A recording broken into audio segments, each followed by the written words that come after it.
Guys, मान लो आप online shopping कर रहे हो और आप ये देखते हो कि एक हैंड बैंड जिसका प्राइस अराउंड 100 रुपीज है वो आपको सिर्फ और सिर्फ 21 रुपीज का मिल रहा है, और एक हार्ड केस मोबाइल कवर जिसका प्राइस अराउंड 300 to 400 रुपीज है वो सिर्फ और सिर्फ आपको 70 रुपीज में मिल रहा है। जाहिर सी बात है, आप तभी के तभी ऑर्डर प्लेस कर दोगे। आप क्यों, उसकी जगह पे कोई भी होगा, इवन अगर मैं भी हूं, मैं तभी के तभी ऑर्डर प्लेस कर दूंगा। लेकिन क्या ये कोई बहुत बड़ा स्कैम है, या फिर क्या ये रियलिटी में हो सकता है? जी हाँ, एक शॉपिंग प्लेटफॉर्म है जिसका नाम है शॉपी, वो ये काम रियलिटी में कर चुका है।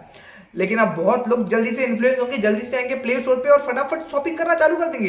लेकिन रुको जरा, सब्र करो, इतने भी जल्दबाजी नहीं करने का, पहले पूरी बात तो सुन लो। एक्चुअली ये अभी इंडिया में है ही नहीं, यानी कि ये जो कंपनी है शॉपी, ये इंडिया से पूरी तरह से अपनी सारी ऑपरेशन को सीज करके निकल चुकी है।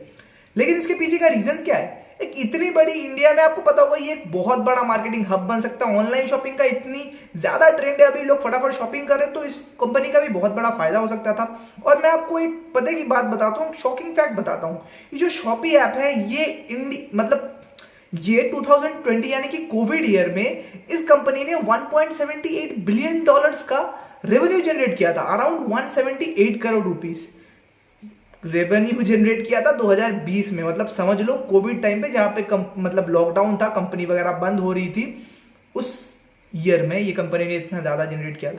तो फिर इस कंपनी को ऐसे क्या मजबूरी हो गई कि इसने इंडिया से अपनी सारी ऑपरेशन को सीज कर दी है? बहुत ही बढ़िया जानकारी देंगे आपको इस वीडियो में, बताएंगे शॉपी क्यों इंडिया को अपनी सारी ऑपरेशन सीज करके निकल गया, ये अभी चल रहा है, बंद हो गया, क्या है इसकी पूरी डिटेल्स आपको बताएंगे, क्या क्या रीजंस थी, कंडीशंस थी। बहुत ही मस्त वीडियो होने वाला है, लेट ना करके लेट्स स्टार्ट द वीडियो।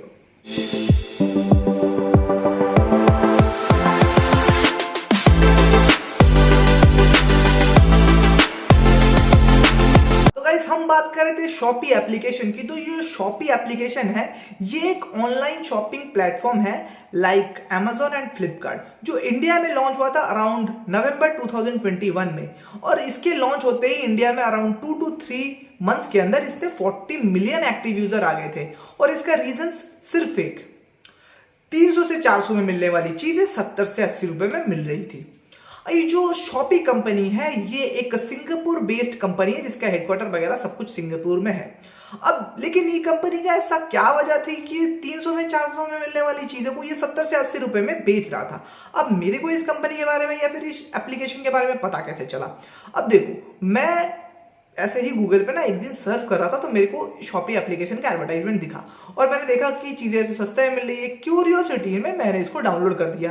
और हम इंडियंस की तो आदत रही है सस्ते और सुंदर चीजों को जितना मिले भाई लपेट लो। तो मैंने जैसे जाके देखा, लिटरली आई एम शॉक्ड कि भाई इतनी सस्ते में चीजें कैसे दे रही है, कहीं ये कोई स्कैम तो नहीं है? बताते हैं इसकी पूरी सच्चाई।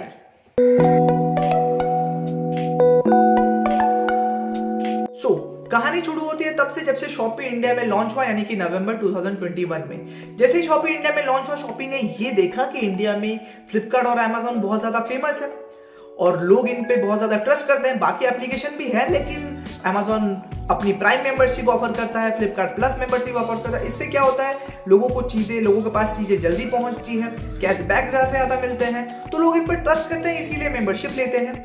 तो शॉपी को भी इन सारी चीजों को, लोगों की जो ट्रस्ट थी वो इनकैश करनी थी। ट्रस्ट के बदले क्या होता है ना, चीजें ज्यादा बिकती हैं, और एक बार ट्रस्ट मिल गया तो बहुत सारी चीजें, बिजनेस पे काफी ज्यादा फायदा होता है। ये शॉपी को पता लग गया था, इसलिए शॉपी ने क्या किया, भर भर के चीजों को और सस्ता कर दिया। सस्ते थे और सस्ता कर दिया, और वाउचर्स देने चालू कर दिए, क्योंकि शॉपी को भी इन सारी चीजों की जरूरत थी। 60% ऑफ, 50% ऑफ, 20% ऑफ। इनकी बदौलत क्या हुई, चीजें और से ज्यादा सस्ते हो गई। यानी कि 300 में मिलने वाली चीजें शॉपी में आके 200 में मिलने वाली थी। अब इससे क्या हो, जब से ये सारे ना वाउचर्स लॉन्च कर दिए, चीजें क्या हो गई है ना, 20 से 30 रुपए में मिलने लगी, 100 में मिलने वाली चीजें 20-30 में मिलने लगी, ऊपर से आप डिलीवरी और फ्री कर रहे हो। तो इससे क्या हुआ, एक लॉस तो इसके लिए झेलना पड़ेगा। तो पैरामीटर सेट करने के लिए शॉपी ने ये काम किया कि पहले भाई पैरामीटर सेट कर लेते हैं, जमा पड़ा कर लेते हैं, नहीं तो इन एप्स को टक्कर देना मुश्किल हो जाएगा, जिसके लिए शॉपी ने ये सारे काम किए। लेकिन इससे क्या हुआ, शॉपी का यहाँ पे सबसे बड़ी गलती की, और ये शॉपी की डाउनफॉल होनी शुरू हुई कि शॉपी ने इसके लिए क्या किया, लॉस झेलना शुरू किया। जब अब चीजों को और सस्ते कर दो, डिलीवरी फ्री कर दो, तो लोग तो आएंगे कि भर भर के डेली यहाँ पे डाउनलोड्स बढ़ने लगे, लोगों ने शॉपिंग ज्यादा करना शुरू किया, सेल शुरू कर दिया शॉपी ने। और जो सेलर्स थे यहाँ पे, जो सेलर्स थे, उनको बोला कि आप यहाँ पे आके अपनी चीजों को इस एप्लीकेशन के थ्रू सेल करो, हम आपसे कोई भी मिनिमल कॉस्ट चार्ज नहीं करेंगे। दूसरे एप्लीकेशन कर रहे हैं ना, हम कुछ भी चार्ज नहीं करेंगे, क्योंकि शॉपी को अपना यहाँ पे पैरामीटर सेट करने थे। तो सेलर्स भी आने लगे यहाँ पे बेचने के, उनको भी फायदा हुआ। लेकिन इसके लिए हर मंथ शॉपी को $20 मिलियन का लॉस हुआ, यानी कि 2 करोड़ रुपए, जो कि एक बहुत बड़ी रकम होती है, वो शॉपी को इंडिया में हर मंथ ये लॉस झेलना पड़ा। और यही चीज हो ही रही थी कि शॉपी को फिर एक और झटका लगा, जब लखनऊ में एक एफआईआर शॉपी के अगेंस्ट लॉन्च हुआ कि भाई शॉपी हमें ना नकली प्रोडक्ट्स बेच रहा है। और आजकल मार्केट में फर्स्ट कॉपी, सेकंड कॉपी, मतलब एक सिमिलर प्रोडक्ट आप पहचान भी नहीं पाओगे फर्स्ट कॉपी कौन सा है, सेकंड कॉपी कौन सा है। सिर्फ क्वालिटी में डिफरेंस है कि बाकी पैकेजिंग, ब्रांडिंग सब कुछ सेम टू सेम। तो लखनऊ में ये फायर शॉपी के अगेंस्ट लॉन्च हुआ। लेकिन शॉपी यहाँ पे क्या करेगा, क्योंकि शॉपी के थ्रू जो सेलर्स बेसिस है ना, ड्यू टू इस एप्लीकेशन के थ्रू हुआ है, Shopee will be answerable to that customer की यहाँ पे हुआ क्या था शॉपी के साथ, और ये हुआ क्यों द कस्टमर के साथ। तो इसी के साथ शॉपी कुछ रूल्स एंड रेगुलेशन भी नहीं मान रहा था गवर्नमेंट की, मतलब इंडिया में सेल करने के कुछ रूल्स एंड रेगुलेशन है, उनको भी शॉपी नहीं मान रहा था। तो ये कुछ डाउनफॉल होने वाले थे, शॉपी को आपको पता चल गया था। अब शॉपी के और एक गलती के बारे में बताता हूँ, जो शॉपी ने सोचा भी नहीं होगा। ऑर्गेनाइज, लोगों को अमेजोन और फ्लिपकार्ट में शॉपिंग करने की आदत लग गई थी, दूसरी भी एप्लीकेशन है, लेकिन आपको मैं एक एग्जांपल देके ऑर्गेनाइज की चीजें समझाता हूं इस बिजनेस लाइन में। मान लो 2 रूम है, एक रूम बहुत ही ज्यादा मतलब साफ सुथरा है, दोनों रूम सेम है, एक रूम साफ सुथरा है, चीजों को ऑर्गेनाइज करके रखा हुआ है, गद्दे बद्दे बिछाए हुए हैं, बुक्स अपनी जगह पे, रैक्स एकदम सेटल्ड। दूसरा रूम में गद्दे बद्दे बिखरे हुए हैं, ब्लैंकेट इधर उधर उड़ रहे हैं, बुक्स गिरे पड़े हैं। तो कौन सा रूम आपको अच्छा लगेगा, वही वाला ना जो ऑर्गेनाइज किया हुआ है। तो बिजनेस में भी यही स्ट्रेटेजी काम करता है। एप्स बिल्कुल ऑर्गेनाइज हो तो लोग बहुत ज्यादा इजीली आते हैं और लोगों को चलाने में भी मजा आता है, लेकिन शॉपी में ये चीज था ही नहीं। लोगों को फ्लिपकार्ट अमेजोन का आदत तो था, जब मैं भी यहाँ पे गया था मैंने देखा फ्लिपकार्ट अमेजोन चलाना तो ईजी है, लेकिन शॉपी में चीजें मिलना तो ईजी है, लेकिन यहाँ पे गंदी चीजें और भी मतलब चीजें सेट नहीं है, कभी कुछ मारो कोई, कभी कुछ निकल आता है। तो इससे लोगों को भी प्रॉब्लम हुई। तो इस ऑर्गेनाइज में भी शॉपी ने काफी ज्यादा प्रॉब्लम फेस किए, क्योंकि लोग फिर बोले थे भाई तुम्हारा ऐप ऑर्गेनाइज नहीं है। तो शॉपी इसके लिए भी आंसरेबल था, नकली प्रोडक्ट्स डिलीवर करना शॉपी इसके लिए भी आंसरेबल था। तो शॉपी इन सब झमेलों में फंस गया। फिर एक बहुत बड़ा झमेला शॉपी के पास आया, ये बताता हूं मैं आपको। अब शॉपी जो है वो इन सारे लफड़ों से जूझ ही रहा था कि तभी एक बहुत बड़ा झटका लगा। फ्री फायर को इंडियन गवर्नमेंट ने बैन कर दिया। अब इससे शॉपी का क्या लेना देना, पूरा जो सारे रीजन है वो मैं आपको खोल के बताता हूं। CLTE, सी लिमिटेड एक कंपनी है जो कि एक सिंगापुर बेस्ड कंपनी, इसका हेडक्वार्टर सिंगापुर में है। ये एक पेरेंटल कंपनी है जिसके नीचे काफी सारे कंपनी आते हैं। अब सी जो है ये टेंसेंट का 25% का इक्विटी होल्ड करता था और शॉपी का भी काफी ज्यादा परसेंटेज ये होल्ड करता था। शॉपी के ऊपर ये एलिगेशन भी थी कि चाइनीज प्रोडक्ट जो है, नकली चाइनीज प्रोडक्ट्स, वो भी शॉपी के थ्रू इंडिया में डिलीवरी होती है। इससे भी लोग और जो बायर्स है वो भड़क गए कि भाई हमको नकली प्रोडक्ट कैसे तुम डिलीवरी कर सकते हो। अब सस्ता है तो मैंने जैसे बोला था कुछ लोचा और स्कैम तो इसके साथ जुड़ेंगे ही। अब ये हुआ कि जो सी लिमिटेड कंपनी है उसके नीचे फ्री फायर भी आता था। तो इससे क्या हुआ, जैसे ही फ्री फायर इंडिया में बैन हुआ, सी लिमिटेड को, अब सी क्या कंपनी है, अब सी जो एक कंपनी, ये एक टेक कंपनी है जो financial services and internet service provide करता है। ठीक है, ये कंपनी, और ये एक पेरेंटल कंपनी था बहुत सारे कंपनी को, और सी ने काफी सारे इक्विटी जो है डिफरेंट कंपनियों का होल्ड करता था। तो जैसे ही यहां पे फ्री फायर बैन हुआ तो सी को सिर्फ एक दिन में $16 बिलियन का नुकसान है, यानी कि 1600 करोड़ रुपए। 1600 करोड़ रुपए, इससे मतलब ये तो एक मार्वल का मूवी का बजट है भाई, 1600 करोड़।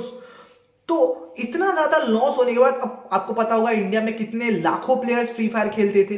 तो जैसे ही बैन हुआ पूरा का पूरा जो है मार्केट गिर गया।